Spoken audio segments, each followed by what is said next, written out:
الا ان اولیاء اللہ لا خوف علیہم ولا هم يحزنون الذین آمنوا وکانوا یتقون۔ صدق اللہ العظیم وصدق رسولہ النبی الکریم الامین۔ قال اللہ تبارک وتعالی فی شان حبیبہ مخبرا وآمرا ان اللہ وملائکتہ یصلون علی النبی یا ایہا الذین آمنوا صلوا علیہ وسلموا تسلیما۔ اللہم صلی علی سیدنا و مولانا محمد وعلی آل سیدنا و مولانا محمد وبارک وسلم وصلی علیہ۔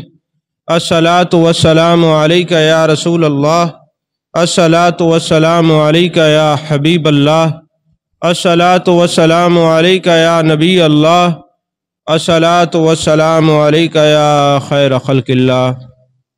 تمام تعریفیں اللہ تبارک و تعالیٰ کے لیے ہیں، جو خالق کائنات بھی ہے، مالک شش جہات بھی، جو احد بھی ہے، صمد بھی ہے، جس کی شان لم یلد بھی ہے ولم یولد بھی۔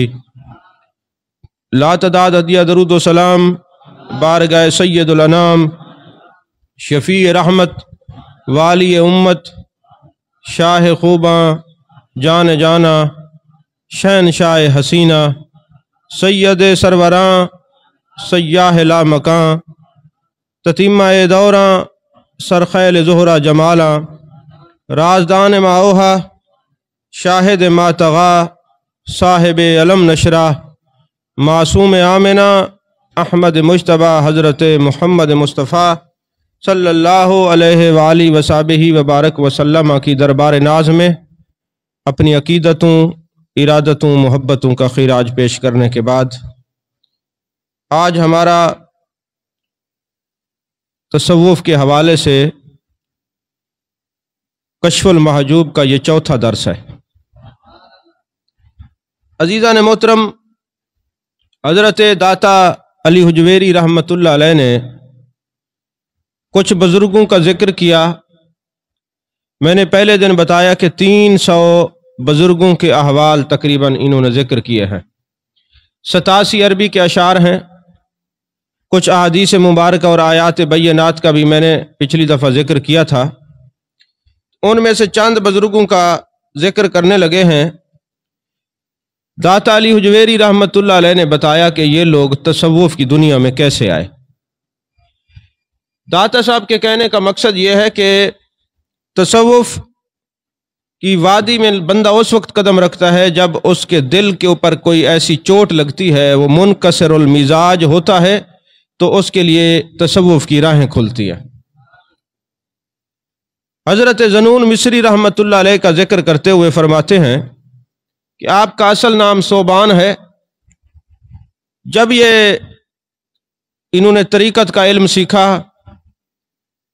اور تصوف کی دنیا میں آئے، اللہ تبارک و تعالیٰ کے جو راز ہیں یا اسرار و رموز ہیں تصوف کے، وہ عام محافل میں چونکہ بیان نہیں کیے جاتے، تو جب یہ تصوف کی دنیا میں آئے تو اپنے پرائے سب ان کے مخالف ہو گئے۔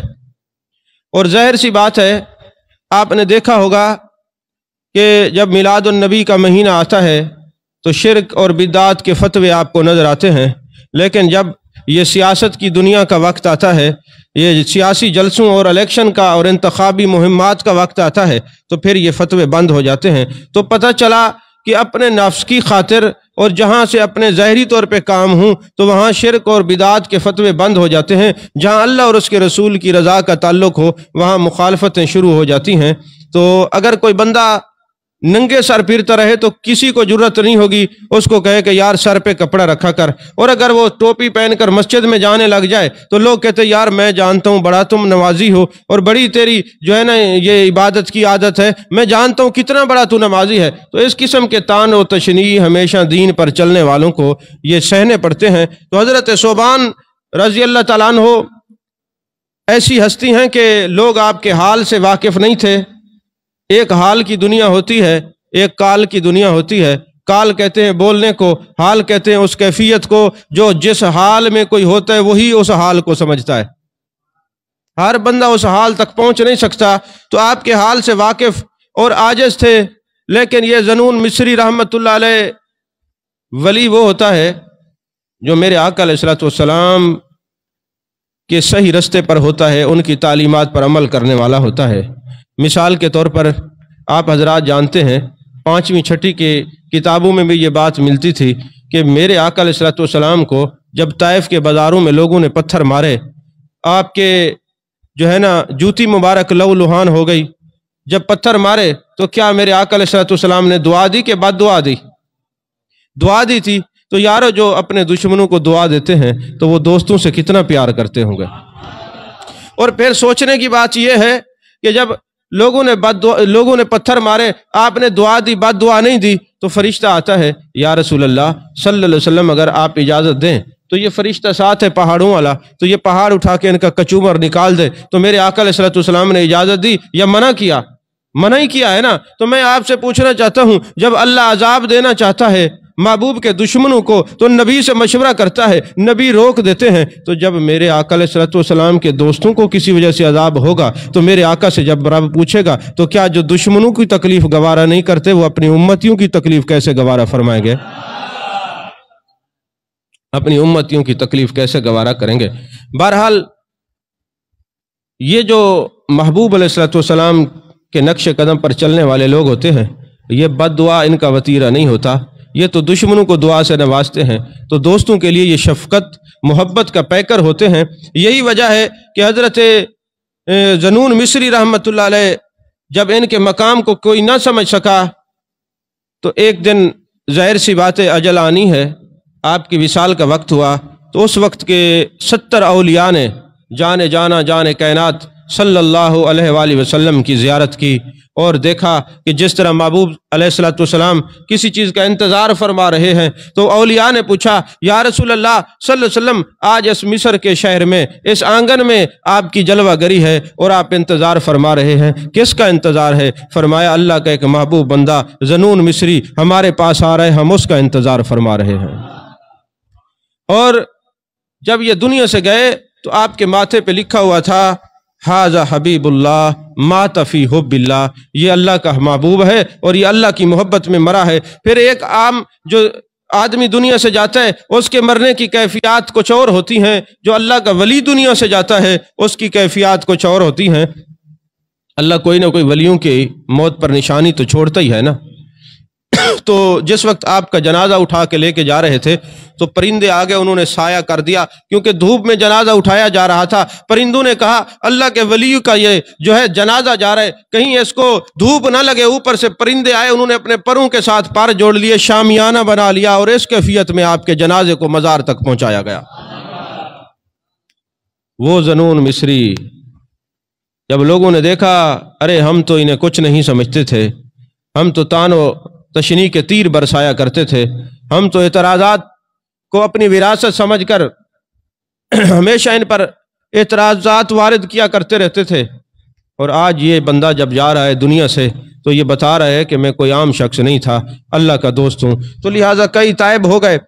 تو حضرت ذنون مصری کا ایک جو معاملہ ہے وہ داتا علی حجویری رحمۃ اللہ نے کشف المعجوب میں لکھا ہے، یہ ہمارے لیے ایک مینار نور ہے۔ جب ہم کسی سے ناراض ہوتے ہیں یا کسی کے کہنے پر ناراض ہوتے ہیں تو صوفیاء کا طریقہ کار کیا ہے اور ہمارا طریقہ کار کیا ہے، داتا صاحب نے اس کو جانچنے کے لیے ایک بات لکھی۔ فرماتے ہیں کہ ایک دن آپ دریا کے کنارے بیٹھے ہوئے تھے تو ایک بارات کشتی میں آ رہی تھی، اور ظاہر سی بات ہے شادیوں میں ڈھول بجانے کا رواج ہوتا ہے، وہاں پہ شرنا بھی تھا، وہاں پہ جناب بین بھی بج رہی تھی، وہاں ڈھول بھی بج رہے تھے، ایک بارات کا سما تھا، شادی کا خوشی کا موقع تھا، لوگ گانا گا رہے تھے۔ تو جو آپ کے ساتھ نئے نئے صوفی بنے تھے ان کو بڑا مسئلہ بنا کہ حضور دیکھیں یہ دریا میں ہیں اور یہ دیکھیں یہ جناب والا ڈھول بجا رہے ہیں، یہ غیر شرعی رسومات میں مبتلا ہیں، یہ غیر شرعی حرکات کر رہے ہیں، لہٰذا آپ بد دعا دیں یہیں یہ ڈوب کے مر جائیں۔ تو جیسے انہوں نے کہا کہ یہیں آپ ان کو بد دعا دیں یہ ڈوب کے مر جائیں، آج اس صدی کا کوئی پیر ہوتا تو بے شک اس کی بد دعا سے کوئی نہ مرتا، لیکن وہ کوشش ضرور کرتا۔ اور ساتھ جو تماشائی ہوتے ہیں جو ساتھ بیٹھ کے سما خراسی کا سبب بنتے ہیں، وہ بھی کوشش کرتے کہ حضرت اور کچھ نہیں تو 5-7 آپ ان کو جوتے ہی مار دیں، دیکھیں نا جی غیر شرعی حرکات کر رہے ہیں، تو ایسے ہوتے ہیں نا۔ تو تصوف کی دنیا کے لوگ کچھ اور ہوتے ہیں، ان کے خیالات کچھ اور ہوتے ہیں، ان کی طبیعتیں کچھ اور ہوتی ہیں۔ تو انہوں نے کیا کہا؟ ہاتھ اٹھائے، میرے مالک جس طرح یہ تیری دنیا میں خوش ہے نا، اس جہان میں بھی ان کو اسی طرح خوشی عطا فرمانا۔ کتنی خوبصورت بد دعا ہے، بد دعا ہے کہ دعا ہے؟ بہرحال کتنی خوبصورت۔ وہ جو ساتھ تھے وہ کہنے لگے حضرت ہم نے کہا ان کو بد دعا دیں، اور آپ نے کہا اے اللہ جس طرح یہ اس دنیا میں خوش ہیں اس جہان میں بھی اسی طرح خوش رہیں۔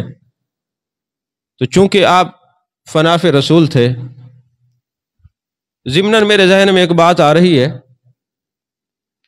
اعلی حضرت علیہ رحمت کے بارے میں آپ نے یہ سنا کہ سید نے کندھے پہ اٹھایا پالکی میں، تو آپ نے فرمایا تم میں سے سید کون ہے؟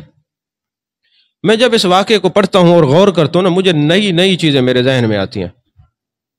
میں سوچتا رہا بھئی اعلی حضرت کو پتہ کیسے چلا ہوگا؟ کسی بندے کی عادت ہو وہ عود کا عطر لگائے اور متواتر عود کا عطر ہی لگاتا رہے، تو کبھی کوئی مجلس میں اس کے سامنے عود کا عطر لگا کے آئے گا تو وہ پہچان لے گا نا کہ تم نے عود لگایا ہوا ہے۔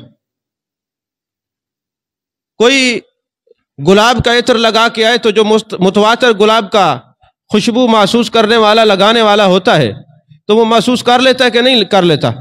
تو میرے آقا علیہ الصلوۃ والسلام حسنین کریمین کے سر مقدسہ کو سونگا کرتے تھے اور پیار سے سونگتے تھے اور ایک خوشبو محسوس فرماتے تھے، تو جو کسی خوشبو کا عادی ہو تو وہ محسوس کر لیتا ہے نا کہ یہ کون سی خوشبو لگاتا ہے۔ تو یہ نبی کے گلستان کی جو خوشبو ہے، آپ فناف الرسول کے مقام پر تھے اس لیے سید کو پہچان لیتے تھے، آپ اس جو ہے خوشبو سے واقف تھے۔ تو یہ لوگ بھی محبوب علیہ الصلوۃ والسلام کی اتباع میں جو ہے آنے والے تھے اور ان کے صحیح جانشین تھے۔ انہوں نے کہا ہم تو دشمنوں کو بد دعا نہیں کرتے، برات والوں نے ہمارا بگاڑا کیا ہے؟ اگر یہ کوئی ڈھول ڈھمکڑے یا اس طرح کے جو ہے نا چیزیں ان رسومات میں مبتلا ہیں بھی صحیح، تو کم از کم یہ ہے کہ میرے مالک ان کو تو جس طرح یہ آج خوش ہیں اگلے جہان کی بھی خوشی عطا فرما۔ تو ظاہر سی بات ہے جو اگلے جہان میں جانے والے ہیں دو قسم کے لوگ ہیں، یا جنت والے ہیں یا جہنم والے ہیں۔ خوشی تو جنت والوں کو ہوگی نا۔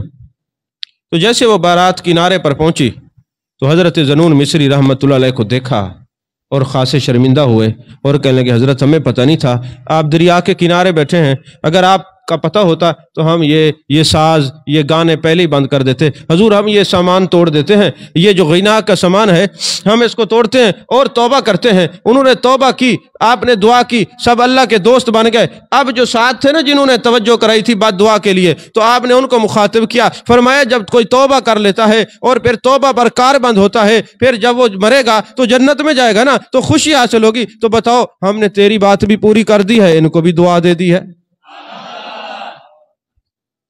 سمجھ میں آ رہی ہے بات کہ نہیں آ رہی؟ عزیزان محترم، آپ سے لوگ پوچھا کرتے تھے حضرت کوئی ایسا واقعہ بیان کریں جس کی وجہ سے آپ کے دل کے اوپر کوئی چوٹ لگی ہو۔ فرماتے ہیں ایک دن نا میں نے دیکھا دور دراز سے ایک بندہ آ رہا ہے، تو میں رک گیا بھئی دیکھوں کون ہے۔ جب میں قریب وہ بندہ آیا تو دیکھا تو ایک بڑھیا تھی، کبڑی تھی، تو قریب آئی نا تو میں نے اس سے پوچھا کہاں سے آئی ہو؟ اس نے کہا اللہ کی طرف سے آئی ہوں۔ میں نے کہا جانا کہاں ہے؟ کہتی اللہ کی طرف سے جانا ہے۔ میں نے کہا کھاتی کیا ہو؟ کہنے لگی جو وہ کھلا دیتا ہے۔ میں نے کہا پیتی کیا ہو؟ کہتے جو وہ پلا دیتا ہے۔ میں نے کہا یہ کوئی عارف سادے کا ہے؟ بھئی ہر بات اللہ سے منسوب کرتی ہے۔ تو میں نے کہا چلے یہ اللہ کی دوست ہے، میں اس کی کوئی خدمت کر دوں، نذرانہ دے دوں۔ میرے پاس ایک درہم تھا، میں نے اس کو دیا تو اس نے مجھے رکھ کے تھپڑ مارا اور کہنے لگی ذنون تجھے پتہ نہیں ہے کہ میں اللہ کے لیے چلتی ہوں، اللہ کی عبادت کرتی ہوں، جب میری ضرورت پڑتی ہے میرا رزق دینے والا مجھے رزق دے دیتا ہے، جو اللہ سے مانگنے والے ہوتے ہیں وہ غیر کے آگے ہاتھ نہیں پھیلایا کرتے۔ اللہ سے مانگنے والے ہوتے ہیں وہ غیر سے آگے ہاتھ نہیں پھیلایا کرتے۔ عزیزان محترم، حضرت داتا علی حجویری رحمۃ اللہ علیہ ابراہیم بن ادم کا بھی احوال لکھتے ہیں۔ فرماتے ہیں ایک دن ابراہیم بن ادم ہرن کے شکار کے لیے جا رہے تھے، تو راستے میں جب آپ نے اپنا وہ کمان کا تیر سیدھا کیا نا مارنے کے لیے، تو ہرن نے مڑ کے دیکھا، کہا ابراہیم بن ادم تجھے اس لیے پیدا کیا ہے؟ شوقیہ شکار شریعت میں جائز نہیں ہے، ضرورت کے تحت جائز ہے۔ یہ ذہن نشین رکھیں۔ تو اس لیے شریعت نے پیدا کیا، دل پہ چوٹ لگی کہ اب تو جنگل کے جانور بھی مجھے رجوع اللہ کی طرف توجہ دلا رہے ہیں۔ اس سے پہلے بھی حضرت ابراہیم بن ادم کی زندگی میں 2 واقعات آئے تھے، آپ نے یہ سن رکھے ہیں کہ ابراہیم بن ادم رات کو سو رہے تھے، بادشاہ وقت تھے، بلک کے شہزادے تھے، بادشاہ وقت تھے، یہ کوئی عام آدمی نہیں تھے، یہ جدی پشتی بادشاہ تھے۔ غالباً نانا کے بعد آپ کو یہ سلطنت ملی تھی۔ تو رات کو سو رہے تھے تو محل کی چھت کے اوپر نا کافی سارے قدموں کی چلنے کی آواز آئی۔ آپ نے پوچھا وہ محل کی چھت پہ آنے والے کون ہو؟ اس نے کہا میرا اونٹ گم ہو گیا ہے تو میں تلاش کرنے کے لیے آیا ہوں۔ کہنے لگے نادان، کبھی محل کی چھت پہ اونٹ ملا کرتے ہیں؟ اس نے کہا نادان میں نہیں ہوں، اگر محل کی چھت پہ اونٹ نہیں ملا کرتے تو نرم بستروں پر خدا بھی نہیں ملا کرتا۔ چوٹ لگی دل پر، بات درست تھی۔ ایک دن ایک فقیر آیا آپ کی مجلس میں، آپ اپنے تخت شاہی پر بیٹھے ہوئے تھے۔ جب وہ فقیر آیا نا تو بڑا اس کے چہرے کے اوپر روب اور دبدبا تھا، غلبے کے آثار نمایاں تھے۔ وہ جب قریب آیا تو آپ نے اس کو، لوگوں نے روکا، اس نے کسی کی طرف توجہ نہ کی، متواتر چلتا رہا، اور جیسے ہی آپ کے سامنے کھڑا ہوا تو آپ نے پوچھا بزرگوں کون ہو تم؟ اس نے کہا مجھے آرام کرنا ہے، سونا ہے۔ تو آپ نے جواب دیا یہ کوئی سونے کی جگہ نہیں ہے بابا، تجھے نہیں پتا یہ بادشاہ کا محل ہے؟ اس نے کہا اچھا میں تو اس کو سرائے سمجھ کے آیا تھا۔ سرائے کہتے ہیں اس مقام کو جس کو آج آپ ہوٹل کہتے ہیں، عربی میں گسر کہتے ہیں، اردو میں ہوٹل کہتے ہیں، یعنی مہمان آئے اور مستقل ان کا قیام نہ کچھ دن گزاریں چلے جائیں، اس کو سرائے کہتے ہیں۔ جو مستقل کسی جگہ نہ ٹھہرتا ہو اس مقام کو سرائے کہتے ہیں۔ تو بابا کہنے لگا میں تو سرائے سمجھ کے آیا ہوں۔ اس نے کہا نہیں بابا یہ سرائے نہیں، یہ بادشاہ کا مال ہے۔ اس نے کہا اچھا مجھے یہ بتاؤ تم سے پہلے بادشاہ کون تھا؟ کہنے لگا میرے ابا تھے یا نانا تھے۔ ان سے پہلے کون تھا؟ ان کے ابا تھے۔ ان سے پہلے کون تھا؟ ان کے ابا تھے۔ کہنے لگے پھر میں صحیح جگہ پہ آیا ہوں نا، سرائے تو ہے نا، کوئی مستقل تو یہاں نہیں رہتا نا۔ حضرت ابراہیم بن ادم نے پھر بادشاہت چھوڑ دی۔ پھر چشم فلک نے دیکھا یہی بابا اپنی گدڑی سی رہا تھا دریا کے کنارے بیٹھ کے۔ تو کسی نے پوچھا ابراہیم اس بادشاہ میں زیادہ لذت سی یا اس بادشاہت میں زیادہ لذت ہے؟ آپ نے اپنی سوئی پانی میں پھینک دی اور کہا دریا کی مچھلیوں میری سوئی واپس کرو۔ چھوٹی چھوٹی بڑی بڑی مچھلیاں سونے کی چاندی کی سوئیاں لے کے آپ کی خدمت میں آئیں، فرمانے لگے نہیں میری جو سوئی ہے وہ مجھے چاہیے۔ تو ایک چھوٹی سی مچھلی آئی، اس نے آپ کی سوئی واپس کر دی۔ فرمانے لگے جب اس وقت بادشاہ تھا لوگ ڈر کی وجہ سے اطاعت کرتے تھے، اور آج خدا کی میں اطاعت کرتا ہوں یہ میری تابعداری کرتے ہیں، یہ بادشاہتوں سے افضل ہے، یہ بادشاہتوں سے افضل ہے۔ حضرت بشر حافی رحمت اللہ علیہ کا ذکر کرتے ہیں، میں نے کئی کتابوں میں پڑھا ہے کہ جو بشر حافی کے نام کو یاد رکھے گا نا اس کو عذاب قبر نہیں ہوگا۔ جو آپ سے محبت میں رکھے گا، محبت میں آپ کو نام لے گا، دل میں محبت رکھے گا تو اللہ تعالیٰ اس کا خاتمہ ایمان پر کرے گا۔ یہ کتابوں میں ہم نے پڑھ رکھا ہے، مختلف کتابوں میں ہے۔ تو پچھلے سال جب ہمیں جانے کا موقع ملا، اس سے پہلے بھی جب گئے تھے بشر حافی کی مزار مقدسہ پر تو یہ بات یاد نہیں آئی، تو اتفاق سے پچھلی دفعہ جب ہم گئے تو میں نے آپ کی قبر پہ کھڑے ہو کے جو ساتھ ہمارے دوست تھے ان کو بھی کہا اور خود بھی میں نے کہا بشر حافی مخاطب کر کے کہا اے اللہ کے ولی، اے اللہ کے دوست، میں نے یہ پڑھ رکھا ہے، سن رکھا ہے، تو اگر پاکستان سے میں کہتا ہمیں آپ سے پیار ہے تو تب بھی بات بن جاتی، لیکن آپ کی مزار پہ ہاتھ رکھ کے کہہ رہے ہیں آپ گواہ ہو جائے ہم آپ سے محبت کرتے ہیں، ہم آپ سے محبت کرتے ہیں۔ عزیزان محترم، وہ بشر حافی کون ہے جو شراب کے نشے میں ہمہ وقت سرمست رہتے تھے، دنیا کا ہوش نہیں ہوتا تھا۔ اس بے ہوشی کی حالت میں دیکھا کہ ایک کاغذ پہ بسم اللہ الرحمن الرحیم لکھا ہوا ہے، آپ نے اس کو اٹھایا، خوشبو لگائی اور کسی اونچی جگہ پر رکھ دیا، پاک جگہ پر رکھ دیا۔ ہاتف غیبی سے آواز آئی، قسم ہے مجھے اپنی ذات کی اور عزت کی، اے بشر حافی، جس طرح تم نے ہمارے نام کو خوشبودار کر کے پاک جگہ پہ رکھا ہے، ہم دنیا اور آخرت میں آپ کے نام کو بلند کر دیں گے، یہاں تک کہ جو آپ کا نام لے گا اس کو ایک خاص لذت نصیب ہو جائے گی، کیونکہ آپ نے میرے نام کو بلند کیا ہے۔ یہی وجہ ہے کہ جو اللہ کے نام کو بلند کرتے ہیں، اس کا ذکر کرتے ہیں، فَاذْكُرُونِي أَذْكُرْكُمْ، تم میرا ذکر کرو میں تمہارا ذکر کروں گا۔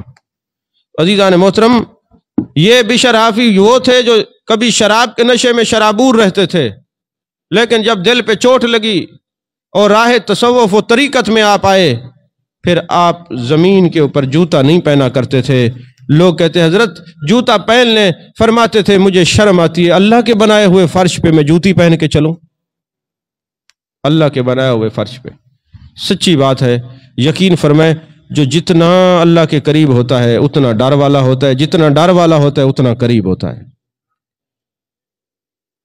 اچھا یہ بھی میں آپ کو عرض کر دوں، ڈرنے کا معنی یہ نہیں ہے کہ جس طرح ہم بجلی سے ڈرتے ہیں کرنٹ لگ جائے گا۔ ڈرنے کا مطلب یہ نہیں ہے کہ ہم شیر سے ڈرتے ہیں اس کے قریب نہیں جاتے۔ ڈرنے کا مطلب یہ نہیں ہے کہ ہم سانپ سے ڈرتے ہیں اس کے قریب نہیں جاتے۔ ڈر کا معنی یہ والذین آمنوا وشد حبا للہ، ایمان والے اللہ سے ٹوٹ ٹوٹ کر محبت کرتے ہیں۔ اور میری دعا ہے اللہ کرے آپ کو کسی سے محبت ہو جائے، خصوصاً اللہ کے ولی سے ہو جائے، دوسری محبت نہ ہو، اللہ بچائے آپ کو۔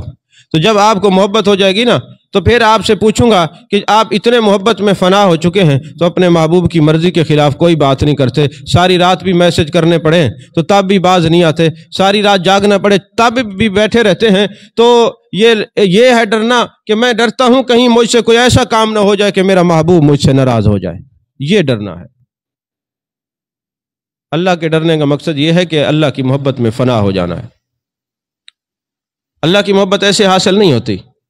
میں ایک سادہ جملہ کہا کرتا ہوں، کپڑا ملتا ہے کپڑے والوں سے، سبزی ملتی ہے سبزی والوں سے، لوہا ملتا ہے لوہا والوں سے، اور اللہ ملتا ہے اللہ والوں سے۔ کیونکہ چوروں کے پاس بیٹھیں گے تو آپ کو چور بنا دے گا، آپ کسی ٹھگ کے پاس بیٹھیں گے تو ٹھگ بن جائیں گے، آپ خوشبو والے عطار کے پاس بیٹھیں گے تو عطر محسوس کریں گے۔ تو ظاہر سی بات ہے جس کی صحبت میں بیٹھیں گے ویسے بن جائیں گے، تو اللہ والوں کی صحبت میں بیٹھیں گے تو اللہ کو پا لیں گے نا۔ عزیزان محترم، اور پھر جب یہ لحاظ کیا کرتے تھے، جوتے نہیں پہنتے تھے، تو آپ جس ایریے کے اندر گھومتے رہتے تھے ننگے پیر، تو جانور بھی آپ کا حیا کرتے تھے، وہاں گوبر یا پیشاب نہیں کرتے تھے۔ کچھ لوگ آپ کو ملنے کے لیے آئے تو دیکھا راستے کے اوپر ایک جانور نے پیشاب کیا تھا تو کہنے لگے لگتا ہے بشر حافی کا انتقال ہو گیا، ورنہ جب تک آپ زندہ رہے ہیں جانور آپ کے ادب کی وجہ سے وہاں پیشاب نہیں کیا کرتے تھے، اور جب پتہ کیا تو پتہ چلا واقعی 2 دن ہو گئے آپ کا وصال ہو گیا ہے۔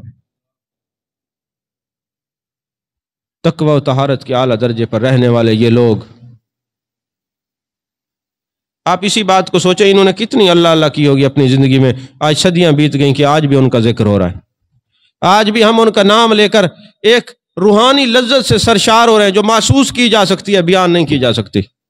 ہمیں تو ان کے نام پہ بڑی لذت ہے، آپ کو تو اپنا آپ کو پتہ ہوگا کہ کیا کیفیت ہے۔ ان کو اللہ کا نام سن کے کیفیت ہوتی تھی، ہمیں ان کا نام سن کے کیفیت ہوتی ہے۔ وہ ہمارے ایک بزرگ تھے پنجابی میں کہتے تھے ساڈے واسطے اے تے انہاں واسطے ہو، جو یہ ہے وہ نہیں، جو وہ ہے یہ نہیں۔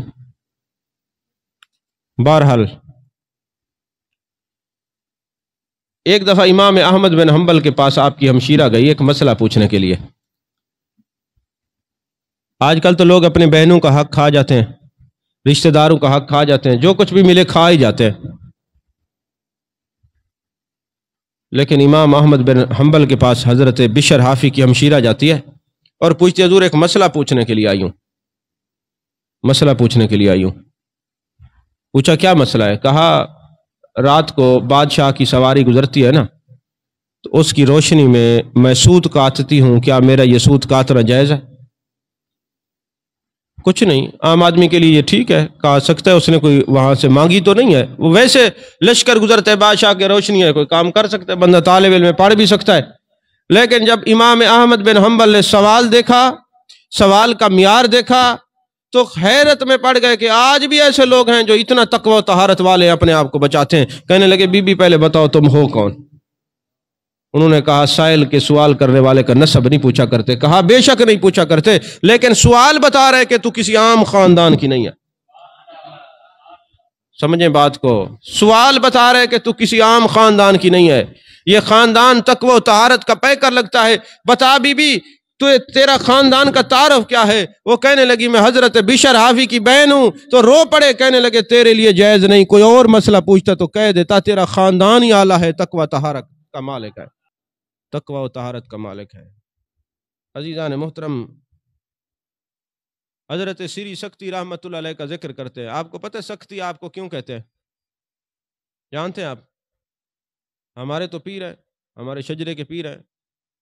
عاجز و لاچار ہے ہم پر کرم کر اے کریم، شاہ سری سکتی تاج الاولیاء کے واسطے. پڑھا بھی کرے شجرہ شریف. ہمارے تو پیر ہے نا. تو یہ سکتی کہتے سخت سے، سخت کہتے کباڑ کو. آپ کی کباڑ کی دکان تھی اس لیے سری سکتی کہتے ہیں.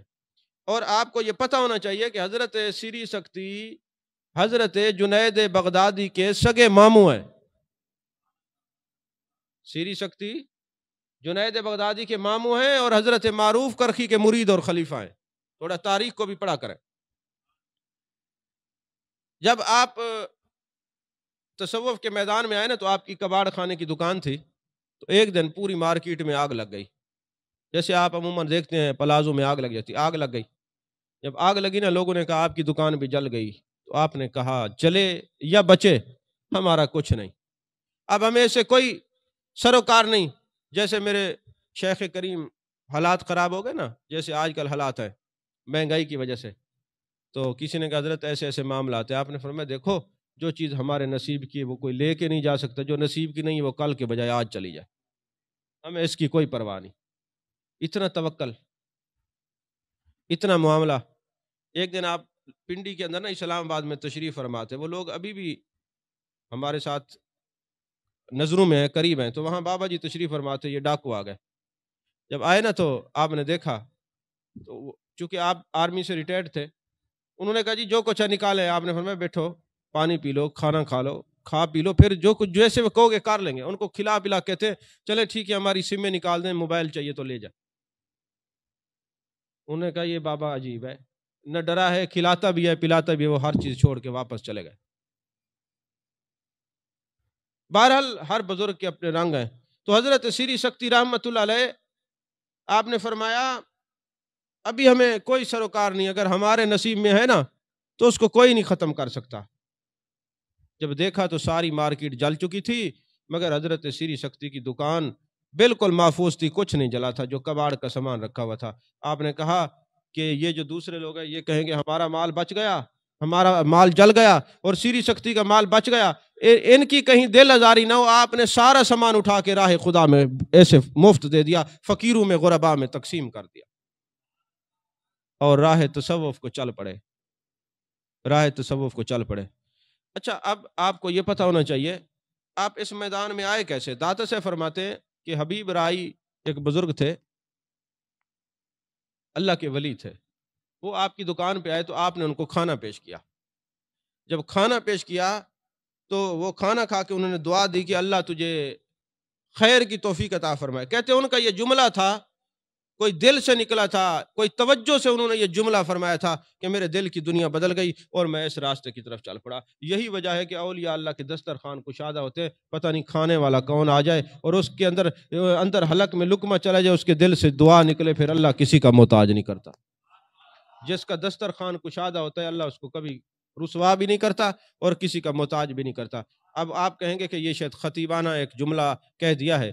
تو آپ لوگ جانتے ہیں جب میرے آقا علیہ الصلوۃ والسلام پر وحی نازل ہوئی اور آپ اپنے گھر میں تشریف لے گئے تو حضرت خدیجۃ الکبریٰ رضی اللہ تعالی عنہ نے کیا عرض کی، یا رسول اللہ آپ غریبوں کی مدد کرتے ہیں، آپ لوگوں کو کھانا کھلاتے ہیں، یتیموں کے والی ہیں، دکھ درد مندوں کے کام آتے ہیں، اور جو یہ ایسا ہو اللہ اس کو تنہا نہیں چھوڑتا. میرے آقا خاموش رہے، یہ حدیث تقریری ہے نا، میرے آقا نے مہر لگا دی. بات بالکل ایسے ہے جس کے اندر یہ صفت ہوگی اللہ اس کو تنہا چھوڑتا ہی نہیں ہے. جس کے اندر یہ صفات ہوں گی اللہ اس کو تنہا نہیں چھوڑے گا. سمجھ میں آ رہی ہے بات کہ نہیں ہے؟ عزیزان محترم، وقت مختصر ہے، دو چار اور باتیں کر کے گفتگو کو ختم کرتے ہیں. حضرت شفیق بن ابراہیم کی توبہ کا واقعہ لکھتے ہیں. اب یہ توجہ سے سنیے گا، بڑی زبردست بات ہے، بڑی خوبصورت بات ہے. شفیق بن ابراہیم سے کسی نے پوچھا آپ اس ولایت اور تصوف کے راستے میں آئے کیسے ہیں، اس کے بارے میں بتائیں۔ انہوں نے فرمایا مجھے ایک غلام تھا وہ اس راستے میں لایا ہے۔ کہنے لگے کیسے؟ کہتے ہمارے بلخ کے اندر قحط سالی ہو گئی اور اتنی قحط سالی ہوئی کہ کھانے کو کچھ نہیں ملتا تھا، لوگ ایک دوسرے کو کھانے کے لیے دوڑ رہے تھے، اتنی قحط سالی تھی۔ تو میں نے دیکھا سارے لوگ پریشان ہیں، جیسے آج کل ہر بندہ پریشان ہے، مہنگائی ہے، بڑے مسائل ہیں، امیر امیر تر ہوتے جا رہے ہیں، غریب غریب تر ہوتے جا رہے ہیں۔ یہی کیفیت تھی۔ اللہ بچائے ہمارے ملک کو قحط سالی سے، اللہ ہمارے ملک میں کشادگی عطا فرمائے، وسعت رزق عطا فرمائے۔ عزیزان محترم فرماتے میں نے دیکھا کہ ایک بندہ ہے وہ بڑا خوش ہو رہا ہے، ہنس رہا ہے، اس کے اوپر کوئی پریشانی کے اثرات نہیں۔ میں نے پوچھا تجھے قحط سالی نے متاثر نہیں کیا، تجھے کوئی پریشانی نہیں؟ اس نے کہا نہیں مجھے تو کوئی پریشانی نہیں ہے۔ میں نے پوچھا کیوں؟ کہتے جو والی شہر ہے نا، اس شہر کا مالک ہے، میں اس کا غلام ہوں، وہ میرا آقا ہے، تو مجھے بھلا کس چیز کی پریشانی؟ پورے شہر کا مالک جو ہے وہ میرا مالک ہے، مجھے نہ کھانے پینے کی کوئی مسئلہ ہے، نہ کوئی پریشانی ہے، نہ جناب والا کوئی مجھے رزق کی کمی ہے، ہر چیز مجھے میسر ہے۔ جب یہ والی شہر ہی میرا مالک ہے تو مجھے بھلا کیوں پریشان ہونے کی ضرورت ہے؟ میں تو خوش ہو رہا ہوں۔ کہتے اس کا یہ کہنا تھا میرے دل پہ چوٹ لگی۔ میں نے کہا تو نے تو مجھے صحیح راستہ بتا دیا، تیرا مالک تو ایک شہر کا مالک ہے، میرا مالک مالک الملک ہے، پھر مجھے پریشان ہونے کی ضرورت کیا ہے؟ میرا مالک مالک الملک ہے، میرا مالک اللہ تبارک و تعالی ہے، پھر مجھے پریشان ہونے کی کیا ضرورت ہے؟ فرماتے ہیں پھر میں پریشان نہیں ہوا اور نہ کبھی ہوا، اللہ والے پریشان نہیں ہوتے۔ وہ ایک میں بات کہا کرتا ہوں، اکثر بھی پہلے بھی میں ویسے نجی محفل میں بھی کہتا ہوں، ایک دفعہ میں نے جمعے میں بھی یہ بیان کی ہے کہ واصف علی واصف تھے نا، جو لاہور کے ایک صوفی بزرگ ہیں، تو انہوں نے وہ کثرت سے درود پڑھتے تھے، جب درود پڑھتا ہے تو پھر کثرت سے فیض ملتا ہے۔ ویسے بھی حدیث پاک ہے جس نے 500 مرتبہ روزانہ درود شریف میری ذات پہ پڑھا، دین و دنیا میں وہ کبھی کسی کا محتاج نہیں ہوگا۔ اب وہ جناب والا واصف علی واصف کو ایک مرید ملنے کے لیے گیا، تو آپ نے اپنے مرید کو چائے پیش کی، اور وہ جب مرید چائے پینے لگا تو ایک کپ آپ خود استعمال فرما رہے تھے اور ایک کپ اپنے مرید کو دیا، تو مرید جو تھے ماشاءاللہ سیاںہ تھا کوئی، اس نے ایک گھونٹ بھری، اس نے کہا حضرت ایک بات عرض کرنی تھی۔ فرمان لگے جی بولو۔ کہنے لگے جی ملک کے حالات بڑے خراب ہیں۔ آپ نے فرمایا تم نے کیے ہیں؟ کہتے نہیں۔ تم ٹھیک کر لو گے؟ کہتے نہیں۔ کہتے جب تم نے خراب ہی نہیں کیے تم ٹھیک بھی نہیں کر سکتے، چائے پیو اور نکلو۔ اللہ جانتا ہے اپنی مخلوق کو کیسے اس نے عطا کرنا ہے، اللہ جانتا ہے۔ عزیزان محترم، عمر بن سالم بن حدادی نیشہ پوری، حداد کہتے لوہے کو، حدید لوہے کو کہتے، حداد لوہے کا کام کرنے والے کو کہتے۔ آپ کی توبہ کا واقعہ جو ہے وہ بڑا زبردست ہے۔ اللہ کرے آپ میں سے اگر کوئی اس چیز پر مبتلا ہو تو یہ سن کر وہ توبہ طائب ہو جائے۔ حضرت عمر بن سالم بن حدادی نیشہ پوری بڑے ولی اللہ تھے۔ تو ایک دن مرید اکٹھے ہو گئے، انہوں نے کہا حضرت آپ اس تصوف کی دنیا میں آئے، ذرا بتائیں تو صحیح کون سا ایسا واقعہ تھا جس نے آپ کی زندگی بدل دی؟ کون سا واقعہ تھا؟ کہنے لگے میں ایک عورت پر فریفتہ ہو گیا، مجھے ایک عورت سے محبت ہو گئی، اور میں دن رات مجھے نیند نہیں آتی تھی، بڑا بے چین رہتا تھا، گھر والوں کو کہتا کوئی مانتا نہیں تھا، رابطہ ہوتا نہیں تھا۔ تو مجھے بتایا گیا کہ جناب یہاں پہ نا نیشہ پور کے اندر ایک یہودی رہتا ہے، وہ کالا جادو کرتا ہے، اور اس کے پاس چلے جاؤ وہ کوئی تویز دے گا، جیسے آج کل دیواروں پہ لکھا ہوتا ہے محبوب آپ کے قدموں میں، محبوب قدموں میں آئے نہ آئے بندہ جیل ضرور پہنچ جاتا ہے۔ تو ایسا جو ہے نا کوئی کالا علم کرتا ہے، اس کے پاس جائے وہ تویز دے گا، انشاءاللہ تیرا کام ہو جائے گا۔ اچھا داتا صاحب کے لکھنے کا مقصد یہ کہ آج سے 1000 سال پہلے کی لکھی ہوئی کتاب ہے، تو آپ یہ بتا رہے ہیں کہ یہ جو کالا علم ہے مسلمان نہیں کرتا ہے۔ اگر مسلمان کرتے ہوتے تو اس کو یہودی کے پاس جانے کی کیا ضرورت تھی؟ پتہ چلا مسلمان یا قرآن پڑھتا ہے یا نبی کا فرمان پڑھتا ہے۔ اچھا پھر جناب والا جب اس یہودی کے پاس پہنچا تو اس نے کہا میاں ایک کام کر، 40 دن تک نماز نہیں پڑھنی، کوئی روزہ نہیں رکھنا، کوئی زکوٰۃ نہیں دینی، کوئی اچھائی کا کام نہیں کرنا، کوئی نیکی کا کام نہیں کرنا، کوئی زبان پہ اللہ اللہ کا ذکر نہیں کرنا، الحمدللہ نہیں کہنا، سبحان اللہ نہیں کہنا، لا الہ الا اللہ نہیں کہنا، کچھ نہیں کہنا 40 دن، پھر میرا جادو تیرے اوپر اثر کرے گا۔ ویسے نہیں تو پتہ چلا جو ذکر الہی چھوڑ جاتے جادو ان پہ اثر کرتے ہیں، جو ذکر الہی میں رہتے جادو ان کا کچھ نہیں بگاڑ سکتا۔ یہ میں نہیں کہہ رہا، یہ داتا علی حجویری کا فتویٰ ہے۔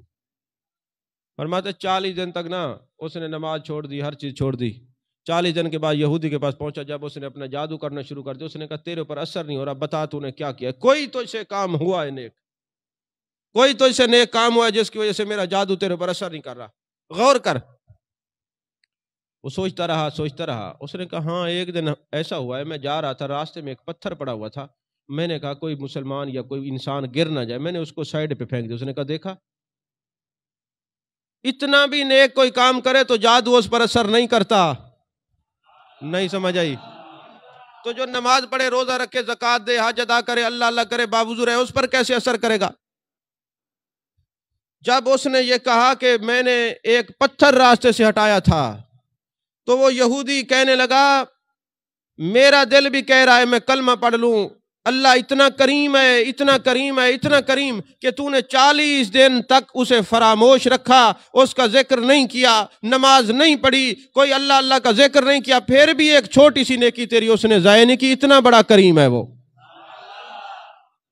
اتنا بڑا کریم ہے، ایک نیکی بھی تیری اس نے ضائع نہیں کی، ایک نیکی بھی۔ تو لہٰذا میں مسلمان ہوتا ہوں اور تو بھی توبہ کر۔ کہتے بس میں نے توبہ کر لی، پھر مجھے کسی کی ضرورت نہیں، میرے دل سے ساری محبتیں نکل گئی اور میں اپنے شیخ کے ہاتھ پر بیعت ہو گیا۔ انہوں نے اپنی نگاہ اور توجہ سے مجھے منازل اور سلوک کی ساری منازل طے کرائی، میں اب آپ کے سامنے ہوں، مجھے کسی کی ضرورت نہیں۔ اب میں اپنے شیخ کی محبت میں فناف شیخ ہو کر، فناف رسول کی منازل طے کر کے اس ذات تک پہنچ گیا ہوں، مجھے اب کسی کی ضرورت ہے ہی نہیں۔ عزیزان محترم، حضرت داتا علی حجویری رحمۃ اللہ علیہ نے ہم سب کو ایسی تعلیم دی ہے توکل کی، اللہ کے ساتھ رابطہ رکھنے کی، محبت رکھنے کی۔ ایک ابو حمزہ خراسانی کا میں واقعہ بڑے پیار سے پڑھتا بھی ہوں، پیار سے سناتا بھی ہوں، چونکہ یہ کشف المحجوب میں ہے۔ یہ آخری بات اگر آپ کہیں تو یہ بھی عرض کر دوں آپ کو، اگر نیند آ رہی ہے تو پھر کافی ہے، کیونکہ مراقبے کی کیفیت سے آپ باہر رہیں گے تو آپ کو بات سمجھ آئے گی۔ ابو حمزہ خراسانی جب تصوف کی دنیا میں آئے نا، جب نیا نیا بندہ اس دنیا میں آتا ہے نا تو اس کی طبیعت اور ہوتی ہے۔ صرف اس دنیا تصوف کی بات نہیں، نیا نیا کوئی عالم بن جائے اس کا علم نہیں ٹھہرتا، وہ سمجھتا میں بڑا مفتی۔ اسی طرح نئی کسی کے پاس دولت آ جائے اس کی حالت عجیب ہوتی ہے۔ تو نیا نیا کسی کو خلافت ملے تو وہ سمجھتا میں شاید وقت کا میں ہی غوث ہوں، باقی تو سب ایسے ہی ہے۔ یاد رکھنا، پرواز سارے کرتے ہیں، پرواز پہ قائم رہنا اصل کرامت ہے۔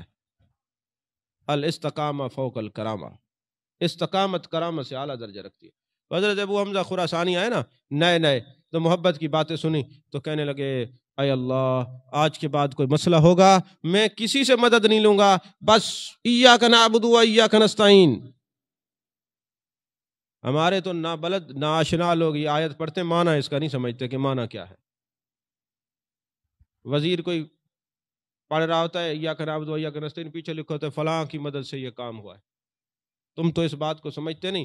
اگر اس کا مفہوم سمجھا ہے تو خدا کی قسم صوفیاء نے سمجھا ہے، اصفیاء نے سمجھا ہے، ازکیاء نے سمجھا ہے، نقباء نے سمجھا ہے، نوجباء نے سمجھا ہے، کاملین نے سمجھا ہے، واصلین نے سمجھا ہے۔ تو فرماتے ہیں میں کسی سے مدد نہیں لوں گا، سچی عقیدت تھی، سچی محبت تھی۔ اور یہ یاد رکھیں کہ اگر کوئی آپ سے پوچھتا ہے، صوفیاء کہتے ہیں کہ آپ کو اللہ سے محبت ہے، تو اگر آپ نے کہا نہیں ہے تو کافر ہو جائیں گے، اور کہا تو آزمائش شروع ہو جائے گی۔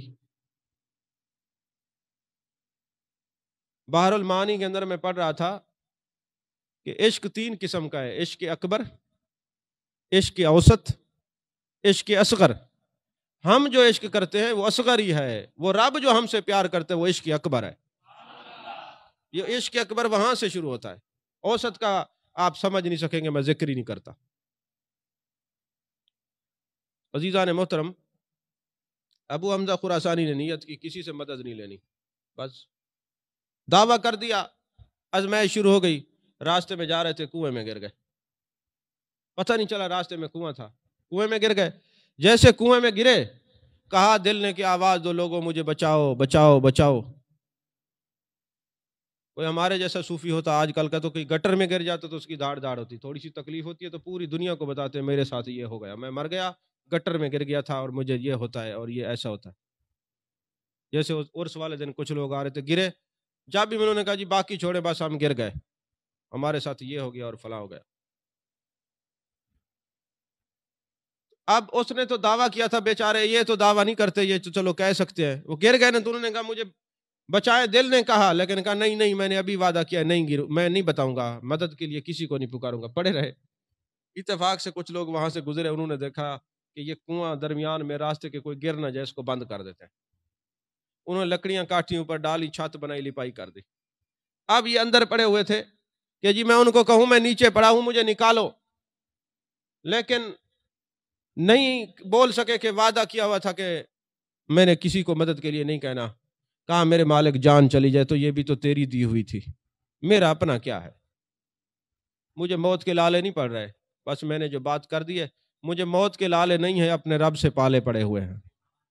اب مجھے موت نہیں مار سکتی، میں بس تو میری مدد کرے گا تو۔ اب یہ تو آزمائش تھی کہ یہ کتنا پکا ہے، کتنا پختہ ہے۔ تو کہتے رات کا جب وقت آیا، بھوک لگ رہی ہے، پیاس لگ رہی ہے، موت کے انتظار میں پڑا ہوا تھا، اتنے میں دیکھا کہ دو روشنیاں میرے قریب آ رہی ہیں۔ میں نے کہا یہ کیا چیز آ رہی ہوگی، جب آیا تو دیکھا وہ اژدہا تھا، سانپ تھا، بڑا سانپ تھا۔ تو اس نے آ کے اپنے آپ کو میرے جسم سے لپیٹنے کے بعد ایسے زور سے کھینچا کہ میں کنویں سے نکل کر بحر گرا، اور ہاتف غیبی سے آواز آئی، ابو حمزہ خراسانی، جب ہم پر کوئی مکمل تقیہ اور توکل کر لیتا ہے پھر ہم موت کو زندگی بنا کے اس کے پاس بھیج دیتے ہیں، پھر موت کو زندگی بنا کے اس کے پاس بھیج دیتے ہیں۔ عزیزان محترم، آج کچھ ناآشنا لوگ کہتے ہیں کہ صوفیاء کے پاس جانا شرک ہے، بدعت ہے۔ اب مجھے یہ بتائیں اس پورے درس کے اندر ہم نے تعلق کس کا ذکر کیا ہے؟ اللہ کا نا، کہ اللہ سے تعلق جوڑ لو، اللہ سے محبت کرو، اللہ سے مانگو، اللہ سے سوال کرو، کیونکہ ہر فعل کا فاعل حقیقی اللہ ہے۔ ایک بات یاد رکھنا، میں پہلے بھی کہتا ہوں، اب پھر دوہرا رہا ہوں اس بات کو، جو میری بات کو سن رہے ہیں جہاں بھی، جو اس آستانے سے متعلقین ہیں، یہ میری بات پلے باندھ لینا، ہر فعل کا فاعل حقیقی کون ہے؟ بولیے، اللہ ہے۔ ہمارے لوگوں کے اندر ایک بیماری پڑ چکی ہے، کسی کی نوکری لگے نا، جناب آپ کی نوکری لگی، جی میرے پیر کا کرم ہے، جی میرے مرشد کا کرم ہے، جی بابا جی کے کرم سے یہ ہو گیا، جی بابا جی کی کرم سے یہ ہو گیا۔ اچھا کبھی ایسا ہو جائے کہ بندہ بیمار پڑ جائے، جناب آپ کو شوگر ہو گئی، ٹی بی ہو گئی، کینسر ہو گیا، فلاں، بس جی اللہ کی مرضی۔ کسی کا نقصان ہو، بس جی اللہ کی مرضی۔ یہ صوفی نہیں ہے، یہ تصوف نہیں ہے، جہالت ہے۔ بہت ساری باتیں ایسی ہیں جو عقیدت کے پردے میں ہمارے اندر جہالت گھس آئی ہے۔ تم کبھی یہ تو دیکھو کہ تم ہر اچھی چیز اپنے پیر سے منسوب کر رہے ہو، اور جو بھی خطا کی باتیں تم کس سے؟ اللہ کی ذات سے منسوب کرو، جی بیماری ہے، چلو جی اللہ کی مرضی، بچوں کا رشتہ نہیں ہوتا، وہ اچھا جی اللہ کی مرضی، وہ جی فلاں مسئلہ ہو گیا، اللہ کی مرضی۔ حیرت کی بات ہے۔ آپ یہ کہا کریں میرے اوپر اللہ کا کرم ہے، اللہ کا کرم ہے، اللہ اور اس کے رسول کا کرم ہے، اللہ اور اس کے رسول کا کرم ہے۔ اللہ اور اس کا رسول اپنے کرم سے غنی فرماتے ہیں، اغناہم اللہ ورسولہ من فضلی، اللہ اور اس کے رسول کا فضل ہے، اللہ اور اس کے رسول کا کرم ہے۔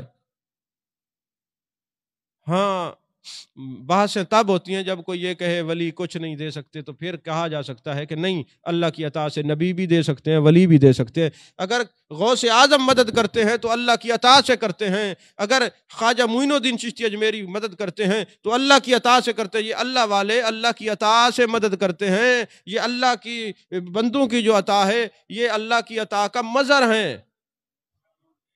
ہاں جی، یہ عقیدہ کبھی نہیں رکھنا کہ نہیں جی بس میرے مرشد کا کرم ہے اور فلاں کا کرم ہے۔ کرم ہوتا ہے لیکن وہ بھی اللہ کی عطا سے ہے۔ ہر فعل کا فاعل حقیقی کون ہے؟ زور سے بولیے، کون ہے؟ بس اس عقیدے کو آپ پلے باندھ رہے ہیں، ہر اس عقیدے کو پلے باندھ رہے ہیں، اس کو کبھی نہیں چھوڑنا، اور ہمیں کسی جاہل سے کوئی غرض نہیں ہے۔ ہم نے بات کرنی ہے اپنے رب کی کرنی ہے. اللہ کا کرم نہ ہوتا تو ہمیں مرشد نہ ملتے. یہ اللہ کا تھوڑا کرم ہے. اللہ فرماتا ہے لقد من اللہ علی المؤمنین اذ بعث فیہم رسولا. کوئی اپنا محبوب کسی کو دیتا ہے؟ بولیے.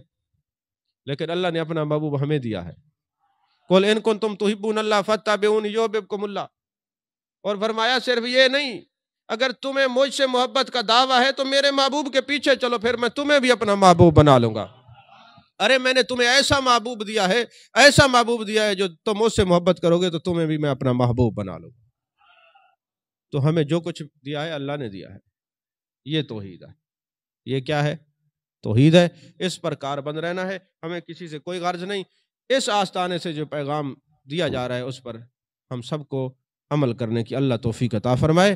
آمین آمین. وآخر دعوانا الحمدللہ رب العالمین.